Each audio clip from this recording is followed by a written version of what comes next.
Hey guys, John Paulamy here, Actionable Intelligence. Today is Saturday, May 30th, 2020, and this is the weekly market update. So, in this week's reality check, I'm going to stay away from COVID and stay away from the economy. I want to talk about a classic contrarian setup. I've been looking at this for a while and I'm thinking about pulling the trigger. I've already have one of these stocks in my portfolio, but it's basically done nothing except create a lot of cash flow. What am I talking about? I'm talking about coal. Um, One thing I want to try to say from the beginning of this is I kind of use an axiom I heard somebody else say, and that was if you don't mine it or grow it, you won't have it. And if you think about it, think about all the products, look at all the things that you use, your car, things in your home, appliances, all the things that you take for granted, the clothes you wear, the foods you eat, everything is either a product at some point in its manufacturing or how it gets to you is either mined, begins its life as being a mined raw material, or is grown. Clothes we wear, food we eat, materials we use, transportation, infrastructure, buildings we work in and live in, stadiums, the whole shebang. And I think, as is typical among most people, they just don't even think about it, right?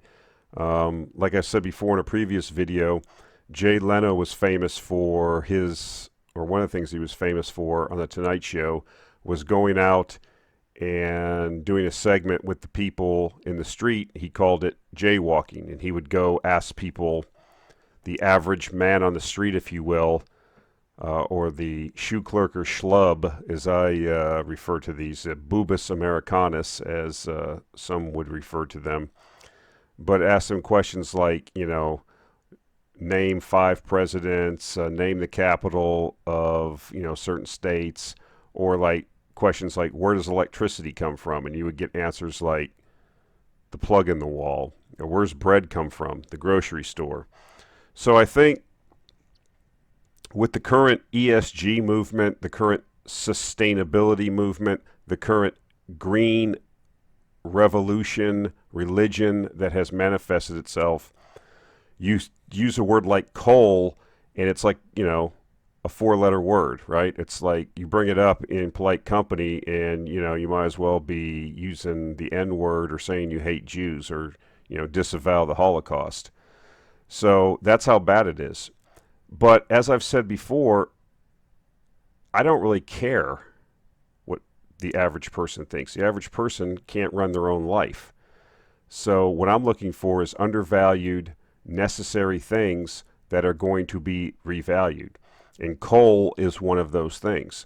Coal, everybody hates it. There's no investment in it. People are divesting pension funds of it. People are refusing to finance new mines, this kind of thing.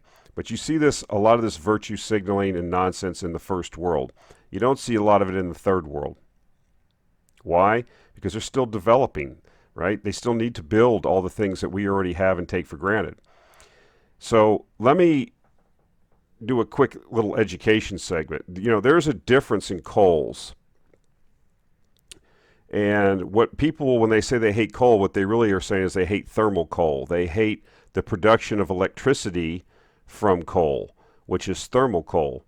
You burn coal, you make steam, the steam turns a steam turbine, you get greenhouse gases and other pollutants. Now, the utility industry, especially in the West, has had decades of regulation put on it, best operating practices and best technological practices to remove most of the really horrible constituents of coal burning, i.e. sulfur dioxide, mercury. I mean, they get these things down. They have a thing on the stack, it's called a SEMS. It's instrumentation that detects these things, and you are required to maintain this. The state looks at your records. You have to have technicians that are specially trained on this. It uses all kind of reagents and gases and calibrations and all kinds of things. So it's a big deal in a power plant to maintain this. And so the main really gripe is CO2. And you know my views on that. I'm not going to get into that. But what I want to focus on is met coal or metallurgical coal. And what is met coal? So about 70% or so of steel making is done with conventional blast furnace and basic oxygen furnaces. The other type is the electric arc furnace. And you can find where you basically put iron pellets and scrap steel into a vat. You lower graphite electrodes into it, and you basically run a current between it, and you liquefy the steel and burn off the import. That's electric arc furnaces. But to get to basic steel making from the basic raw materials, not using scrap, you have to take taconite or other types of iron ore, process it, purify it, and then you have to take it through the basic steelmaking process, which requires coke. Now, coke is a product that is made from met coal, a hard coal with a lot of less impurities in it. And what they basically do is and I'll put some videos up that show the basic steelmaking process, that show the coke making process, show a coke battery, how that works. But what it does, what you're basically doing is you're heating the coal up in a non-oxygen environment, taking the volatiles and impurities out of the coal, and it transforms into coke. You use the coke in the steelmaking process, okay? Now, I like to make provocative statements, but they're, in this case, true. You know, I said at the start, if you don't mine it or grow it, you won't have it. But I also say that met coal enables steelmaking, which it does. I just said 70% or so of steelmaking is done via the blast furnace type or basic oxygen furnace, basic steel making. And steel, quite frankly, enables civilization. The rebar, the steel in the bridges, the buildings that you're in, you know, you couldn't have skyscrapers, you couldn't have bridges, you couldn't have highways, you couldn't have airports or ports, cranes. All these things that we just look at require steel. And the thing about steel is that you know, entropy is a fact of life, right? So things break down and wear down over time, and rust attacks steel and iron oxide. I'm not going to go through all the chemistry, you know this. So not only do you, as you industrialize, as you urbanize, as your country goes from third world to second world to first world, you need steel. But you also need it to maintain civilization, right? You need to replace infrastructure. Remember the 35W bridge that collapsed in Minneapolis was a result of not maintaining infrastructure properly. I went over this in a previous video, but the American Society of Civil Engineers comes out with a infrastructure grade for the United States every year. And right now, I don't know exactly, they break it down to various things like ports, roads, electric infrastructure, all this stuff. But basically, if you distill it all down, you're in a D minus in the U.S. So we call ourselves a first world country, but we have a D minus infrastructure grade from civil engineers. So when you put a bridge up, it doesn't last forever. You know, when you know, it's just, it has to be replaced eventually. It has to be, it wears out. Concrete deteriorates over time. It exposes the rebar. It starts to, and once that happens, you start getting rust attacks. So I can go on for hours. And I just want to remind my green friends that renewable energy, the fuel for renewable energy is in fact renewable. The sun will basically shine for the next, you know, several billion years until it exhausts its hydrogen fuel supply, whereupon it will expand into a red giant and consume the inner planets, including the Earth. In the meantime, the machines and things that you need to capture the renewable energy, i.e. solar panels and wind turbines, are not renewable. And you need to consume a tremendous amount of steel in the foundation of a wind turbine. Enormous amount of steel is used in the tower sections, although they are going to concrete towers. But what I'm trying to tell you is you can't get away from steel. It enables civilization. I don't think that's a provocative statement. So, global crude steel production of last year, I don't have the stats for this year because of the economic crisis of COVID, but you can see it's basically 1.1869 million tons for the year. That's a lot of steel, and that's a lot of coking coal. I believe you need around 500 to 600 kilograms of coke to make 1 ton of steel, roughly. So you can do the calculation. You need a lot of metallurgical coal to make the steel that's made. So steel making is not really going to go away, but coal is now hated, and investment in new production is getting scarce. Like I said, you have a lot of divestment. Banks are not financing it. And in fact, thermal coal is not really going away either. In the third world, even in Germany, I just saw a thing on Twitter today where they're protesting a new coal plant that opened up in Germany. Well, we thought that was, going green. But the fact is, when they shut their nuke plants down over or after Fukushima in Germany, as a rash decision that was made, electricity demand is still there, and you can't simply replace it with solar and wind in a northern climate, the variability. So we've had these discussions and arguments before. We're not going to go there. So anyways, I'm looking at coal as a classic contrarian setup. So just as a reference point, I wanted to just show the coal ETF. It's coal is the symbol KOL. I mean, one time it traded around 140, 150 bucks a share. It's been as low during this COVID crisis, well down into the 50s. We really saw it drop off recently because of economics. But what I think is there's a lot of specific things you can look at if you want to stick with met coal. Very high dividends here, very high cash flows, less market participants. What's that do? It increases the market share and pricing for the market participants that are continuing in the business. So what I'm trying to tell you is that this looks like a good setup. And I've been looking at it for a while, but now with the basically smackdown that commodities have taken, and coal is not immune to that, it's time to look at it. So I'm looking at individual names, and I already own one in the portfolio. It's a company in Mongolia. They had a lot of financial trouble a few years ago, but they've come back. They're doing very nicely. They basically ship most of the product to China. There's a tremendous amount of steel making taking place there. So,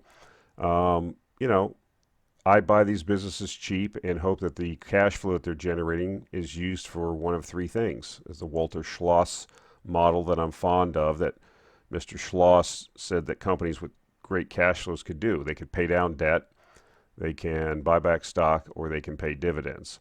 So that's what we're looking for these companies to do as they generate.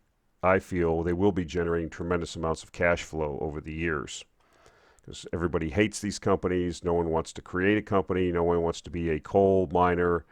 But it's necessary. It's some product that you have to have. You cannot go without it, whether you like it or not. And it cannot be manufactured in an app or on a computer. Men have to go into the ground, dig it out under great cost and effort. And I'm just attracted to these type of industries. I like that.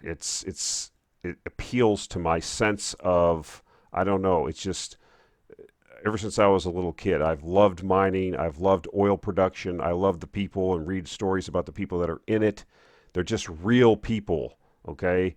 It's not fake and phony. It's enabling civilization. I don't say that lightly or to be for hyperbole purposes. I actually believe these things. But what I wanted to show you was a chart of the world's most successful company, basically since 1968. This is an older article. I'm sure Amazon, some wag is going to get on here and say, no, it's Amazon. I'm trying to make a point here. Please stick with me. Don't be an ankle biter. Basically, you have the orange line, which is the S&P since 68 with dividends reinvested. If you put $1 into the S&P 500 in 1968, you would have 87 around 2015. If you would have put $1 into this particular company in 1968, in 2015, you would have had 6,638. So what was this company? Does anyone know? Okay, you probably don't, but I will tell you, it's not Amazon. It's not a tech company. It is the cigarette company Altria, or the former Philip Morris Corporation. and it's a cigarette manufacturer. And this, I put this on here for illustrative purposes. Why?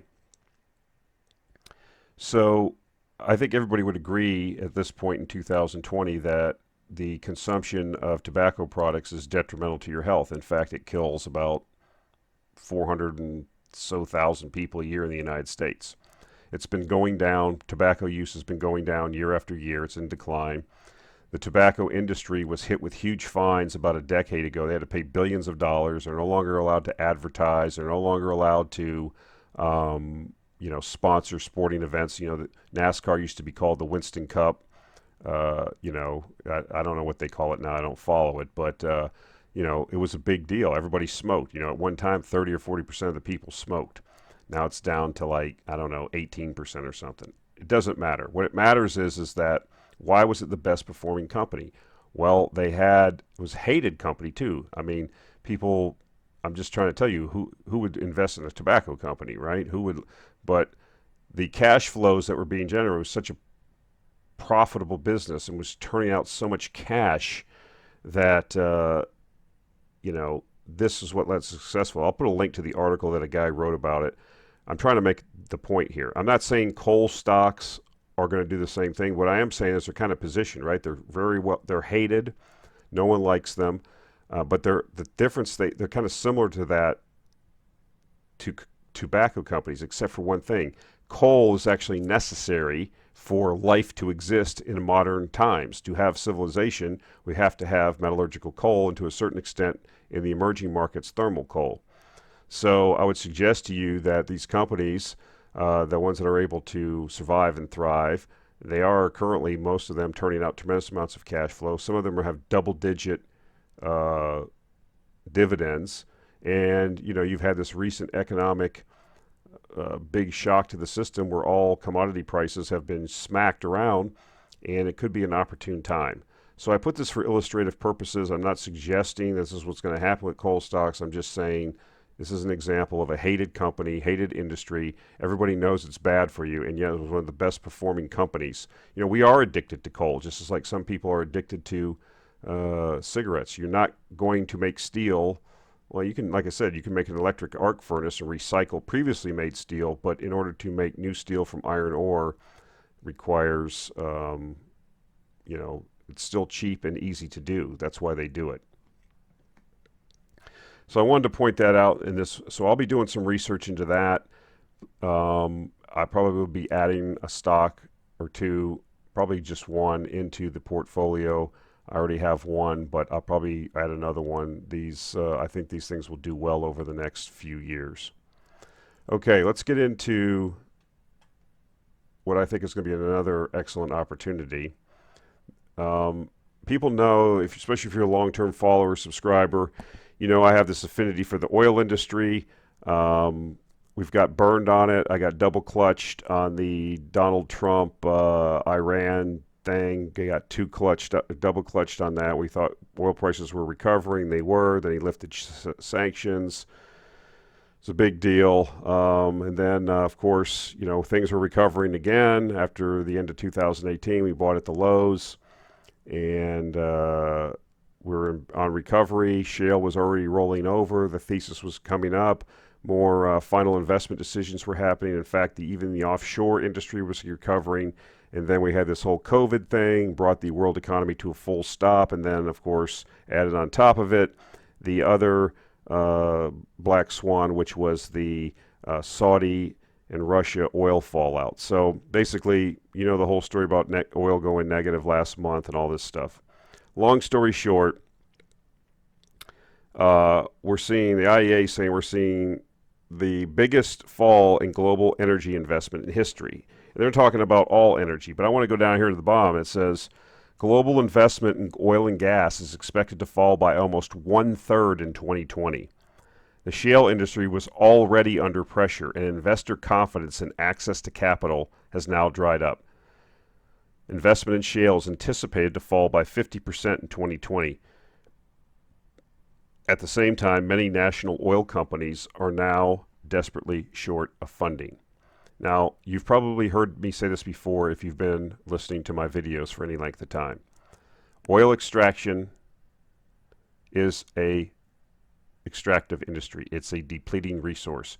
It requires a tremendous amount of capital to replace and work to replace what you pull out of the ground. It's not, we talked about this when we talked with the oil engineer the other day, on the Actionable Intelligence interview series, Eric Gagan.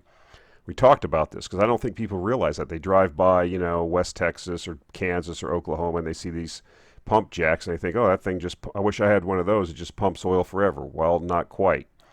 If you don't, for every barrel you pull out of the ground, you have to replace it, and if you don't, you'll go out of business eventually. And what we've seen is not just because of COVID, we've seen a decade now of underinvestment. Why? We've seen a tremendous amount of investment in shale, and shale has picked up the slack for all the other investment. The problem is now shale's rolling over. Shale has got the stake has been driven through the heart of the shale industry, and it was already rolling over before COVID. We demonstrated that. The thing never made money. It was enabled by the Federal Reserve's low interest rates, cheap money, and a desire for people reaching for yield to buy their debt securities, which were, offering higher interest rates. And except for a few cases, most of the shale companies never forget about making a profit. We've talked about this before. Most of them didn't even cash flow. They just required more and more capital to keep drilling. And, of course, we've talked about this. Shale oil is a Red Queen's race. In order to maintain production, you have to drill more and more wells to maintain production. Forget about growing production. And that requires a lot of capital. And now the capital's dried up. So, big problem. And big problem for the world because we haven't been investing in non-OPEC, conventional resources for many years either because of what shale has displaced a lot of that oil. So U.S. shale industry braces for wave of bankruptcies. I'll put a link to the article. So far, 17 producers this is just in the shale industry. This isn't, just in the whole oil industry. This is just shale. 17 producers have filed for Chapter 11, but many more are close. The bottom line is there's going to be a wave of bankruptcies and restructuring. Goes without saying. Analysts predict 250 companies could go bust before the end of next year, unless oil prices rise. I pulled this out of the Houston Chronicle. This is for this week. Total number of operating rigs fell by 17 to 301. The lowest number during the most recent oil bust in 2014 to 2016 was 404. That was in May of 2016. We've just recorded the lowest number of rigs ever turning. What does that tell you? The Red Queen has fallen off the treadmill. So we are going to see a big reduction in shale oil. Okay? We are going to see a retrenchment. We are going to see, as we talked with Eric Gagan, the petroleum engineer, in the interview that we did, we are going to see less maintenance. We are going to see shut-ins. We are going to see an atrophy in equipment and personnel.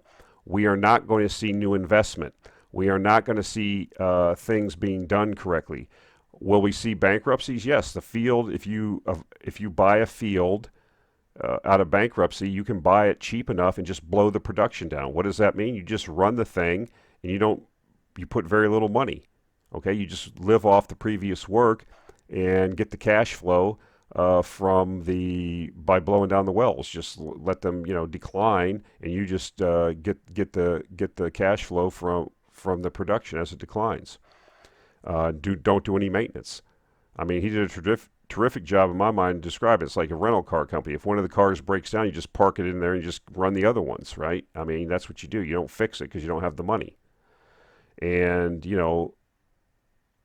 we're going to see the effects of that. Every day that goes by, these decisions get made. So the retort would be, right, by some people would be, well, if you're saying that oil prices are going to go up, and that is what I'm saying, oil prices will eventually exceed the old highs, in my view, at some point. I just don't have the timing now. Because of the underinvestment, because of the return in production, and because of the crash in supply.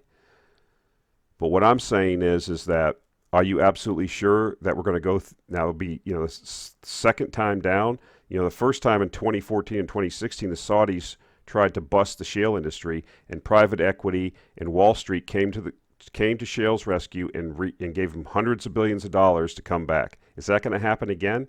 Just because oil prices go back up, are we going to reignite shale? Very possible. But what damage has been done to those fields? How many guys will come back to the oil field that are going to find other jobs or move on to another industry? Will there be the capital? Will there be the mines? Will there be the backs? Will the wrenches be available? You know, if you're letting rigs sit in a yard, they're made out of steel. We just talked about what happens to steel. Fracking spreads, this equipment has to be maintained. Now, it can be brought back, but, you know, will there be a desire? Will there be an interest in dumping, you know, billions of dollars and being afraid to go through another bust?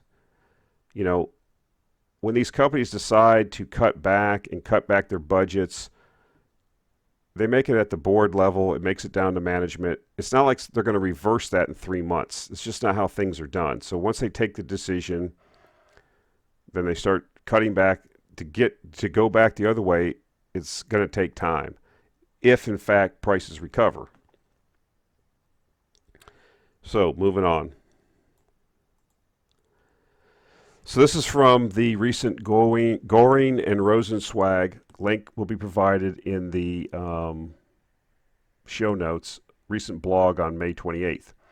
And the title of the blog was Falling Rig Count and Demand Normalization. And they maintain that we're going to see higher prices down the line because of falling rig counts. It means falling supply, and demand is going to normalize as we turn these economies back on. Now, I'm not saying it's going to go back to 100 million barrels a day like it was pre-COVID, but if you get to 90 or 95 and supply is 80, you know, that's going to be an issue. So let's go through these notes. If production were to average 80.5 million barrels per day, then global inventories would go from full to 15-year lows in only 2 months. That's how they start the blog, and they go into an explanation. And I will also encourage you to read Q1 2020 of the Goring Rosenzweig quarterly report, where it's about a 28-page. They do it every quarter. If you're not subscribing to that, you're really missing out on a lot of great free information. They give it away for free on their website. You just got to give your email. They send it to you every quarter. It's tremendous. They go into different things. They've really done a lot of work on this, and it's really will get you thinking. I don't want to get confirmation bias because, you know, what they're saying is what I agree with, but they've done some neural AI work that seems to validate, you know, some of their assumptions. So I think it'd be worthwhile to read. So basically, U.S. oil rig count has fallen, they say 45% in the last 6 weeks alone, and our models suggest these declines will continue. In fact, they think things are going to drop 75%, and I just told you that the Houston Chronicle reported this week's rig count was the lowest ever recorded and going lower. No one's going to drill any new wells at these prices. People got shell shock. It's not going to happen. Of the publicly traded companies we follow, capital spending has been cut by 40%. Remember, shale is the Red Queen's race. You have to put more and more wells in just to maintain production because of the steep drop-off that you see in the first year of production of these wells. So far, capital spending has been cut by 40% on average so far, with many companies now announcing a second round of capital spending cuts. Then they go on, they're talking about their proprietary neural network tells us that U.S. production will decline sharply by 2.1 million barrels per day as we progress through 2020. That is tremendous. That is a tremendous amount of oil to leave the market if they're correct. Now, this is going to be happening. This decline in supply from shale is going to be happening within the context of demand normalization. As demand normalizes, today's large inventory overhang will be worked off much faster than anyone realizes. So they go on to say, in the rest of the non-OPEC world, several FIDs, which are final investment decisions, have already been postponed or rejected on long lead time projects, making it a near certainty that production from this group will decline well into the 2020s. I've put the chart up many times. It's the chart of commodities versus equities, commodities being at an all-time low, virtually at an all-time low in price, versus equities, or versus the S&P 500, if you will. I just think there's a perfect setup coming over the next 3, 5, 10 years in all hard assets. Think about it. Tremendous amount of money printing going on. Gold, for example, folks, is at an all-time high in just about every single currency around the world except for the U.S. dollar, which it will eventually make all-time highs. I just talked about the supply-demand dynamics that we're seeing in oil that have just been affected by this black swan. The lack of investment in these extractive industries has not happened. You don't need to see demand growth. We typically saw demand grow by 1 million to 1.5 million barrels a day. We only need to see things mostly normalize because the supply is going to be so impacted that we are going to draw down inventories and oil prices are going to go through the roof. And we're just going to have I was saying this before, with the money printing we were already seeing before COVID. We were already seeing it. I showed you on the Council of Foreign Relations website that tracks it, on the interest rate trackers that I follow, that cuts were happening all over the world. People were juicing their economies. We were going to see energy demand increase, and now we're seeing a complete collapse in investment in new energy resources. So I'm just really feeling super, super bullish. So let me talk about some oil companies. So, I have one in the portfolio right now. They have virtually all their production for 2020s hedged at like $55 a barrel. Okay, that means that even though oil was negative or selling at 10 or whatever, they're selling their oil for 55. They already locked in the price for their back before COVID. Okay, and they have about a third of their production for next year is already locked in at decent prices. So they're cash flowing positively. I know another company, okay, that just bought into a big field offshore Nigeria. Okay, it's very profitable. They got a good deal. They're cash flowing massively, and they have a tremendous portfolio of offshore projects. Offshore Guyana, which is a hot spot. Offshore Namibia, offshore Nigeria, offshore South Africa. Obviously, a speculation more. They have a big position in Kenya and Sudan, Tanzania, in the East African Rift, which has been underexplored and it could hold billions of barrels. So there's tremendous opportunity out there. And this is the time you have to step up. When oil prices are cheap, they're not going to stay cheap forever. Just because of the fact it's an extractive industry, you have to buy when there's blood in the streets. I learned this by reading about, what's the name of it? Daniel Yergin's book about oil, The Prize. And read the chapter about John D. Rockefeller and how he did business and how he used slumps in the oil business to increase the size and dominance of Standard Oil. You got to think like that. You can't just run to the corner and hide. Yes, I'm going to be honest with you. I've been on this oil thing for 1.5 years, 2 years since I've had these videos, and I've just got my ass kicked on it. And it could be like, well, I'm coming back up for round 3, but it just seems that, the setup to me looks good. And I'm coming back for round 3. I thought we had it, after we got double clutched by Trump, we were coming back. And you remember oil prices were pushing into the 60s and close to 70 before COVID hit. So we were on our way. The offshore industry was recovering slowly but surely, and then the whole bottom dropped out on COVID. But that is even going to make things worse.